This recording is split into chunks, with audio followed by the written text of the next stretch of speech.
Budget లెక్కలు ఆశలకు రెక్కలు అని అంటోంది ఏపీ సర్కార్. విద్య, వ్యవసాయం, అభివృద్ధి, జలవనరులకు అత్యంత ప్రాధాన్యతనిస్తూ 2026-27 ఆర్థిక సంవత్సరానికి సంబంధించిన పద్దును ప్రభుత్వం ప్రవేశపెట్టింది.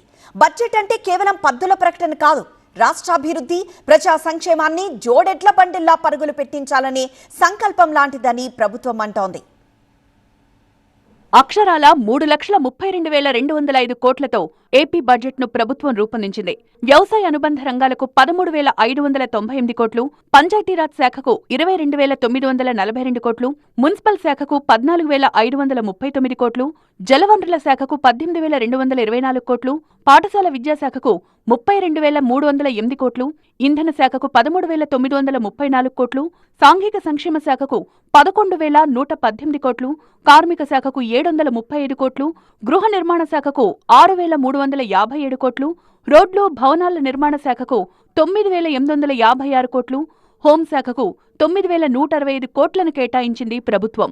రాజధాని నిర్మాణానికి 6,000 కోట్లు, విద్యుత్ రంగానికి 13,934 కోట్లు, రోడ్లు, పోర్టు, ఎయిర్పోర్ట్లకు 13,546 కోట్లు, వీబీజీ రామ్జీకి 8,365 కోట్లు, గృహ నిర్మాణ రంగానికి 5,451 కోట్లు, పరిశ్రమలకు 3,161 కోట్లు, సర్దుబాటు నిధికి 1,500 కోట్లు, స్వచ్ఛ భారత్ మిషన్కు 1,037 కోట్లు, ఎన్టీఆర్ వైద్య సేవకు 4,000 కోట్లు, జల్ జీవన్ మిషన్కు 4,000 కోట్ల కేటాయింపులు జరిగాయి.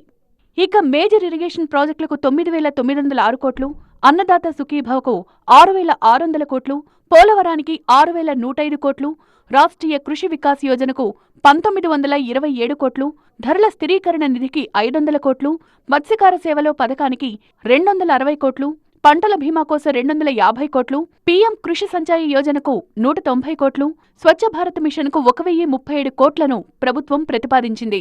ఎన్టీఆర్ భరోసా 27,719 కోట్లు, దీపం 2.0 పథకానికి 2,601 కోట్లు, స్త్రీ శక్తి పథకానికి 1,420 కోట్లు, ఆటో డ్రైవర్ల సేవలో పథకానికి 450 కోట్లు, తల్లికి వందనం పథకానికి 9,668 కోట్లు, స్త్రీ శిశు సంక్షేమానికి 4,581 కోట్లు, ఉపకార వేతనాలకు 3,836 కోట్లు, సమగ్ర శిక్ష అభియాన్కు 2,946 కోట్లు, ఉన్నత విద్యకు 2,566 కోట్లు, డొక్కా సీతమ్మ మధ్యాహ్న భోజన పథకానికి 2,161 కోట్లు, మనబడి మన భవిష్యత్తుకు 1,500 కోట్లు, నైపుణ్యాభివృద్ధికి 1,232 కోట్లు, పీఎం స్కూల్స్ ఫర్ రైజింగ్ ఇండియాకు 707 కోట్లు, సర్వేపల్లి రాధాకృష్ణ విద్యార్థి మిత్రకు 654 కోట్లు, యువత క్రీడల కోసం 438 కోట్లను ప్రభుత్వం కేటాయించింది. రాష్ట్రంలోని 3 జోన్ల అభివృద్ధి కోసమూ ప్రభుత్వం ప్రత్యేకంగా నిధులు కేటాయించింది. 10 జిల్లాలతో ఉన్న విశాఖ ఎకనామిక్ జోన్ కోసం 28,000 కోట్లు, రాయలసీమ గ్లోబల్ హార్టికల్చర్ హబ్కు 30,000 కోట్లను ప్రభుత్వం కేటాయించింది. ప్రతి జిల్లాకు ప్రత్యేక సైబర్ క్రైమ్ పోలీస్ స్టేషన్ను ఏర్పాటు చేయబోతోంది ప్రభుత్వం. వైసీపీ పాలనలో ధ్వంసమైన ఆర్థిక వ్యవస్థను గాడిలో పెట్టేందుకు ప్రత్యేక చర్యలు తీసుకున్నామన్నారు మంత్రి పయ్యావుల. గత ప్రభుత్వ నిర్వాకాల వల్ల సకాలంలో జీతాలు కూడా ఇవ్వలేని దుస్థితి నుండి ఇప్పుడు మా ప్రభుత్వం సమర్థ పాలనా విధానాలతో ఆర్థిక సుస్థిరత దిశగా అడుగులు వేస్తోంది. ఖర్చులు తగ్గించుకొని, వనరులు పెంచుకొని ఆర్థిక స్థిరత్వం దిశగా ప్రయాణం చేస్తోంది. సంక్షోభంలో ఉన్న రాష్ట్రాన్ని ఆకాంక్షల సాకారం దిశగా నడిపిస్తున్నాం. ఇక 53,752 కోట్లతో వ్యవసాయ బడ్జెట్ను మంత్రి అచ్చెన్నాయుడు ప్రవేశపెట్టారు.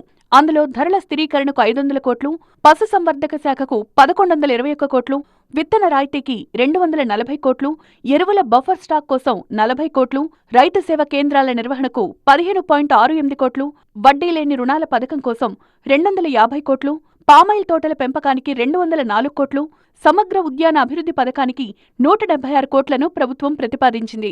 ఈ ఏడాది ఎంతో మెరుగైన బడ్జెట్ను ప్రవేశపెట్టామని సీఎం చంద్రబాబు అన్నారు. వైసీపీ విధ్వంసం నుంచి కోలుకోవాలంటే ఇంకా సమయం పడుతుందన్నారు. ఇప్పుడిప్పుడే ట్రాక్ ఎక్కుతున్నామని అన్నారు.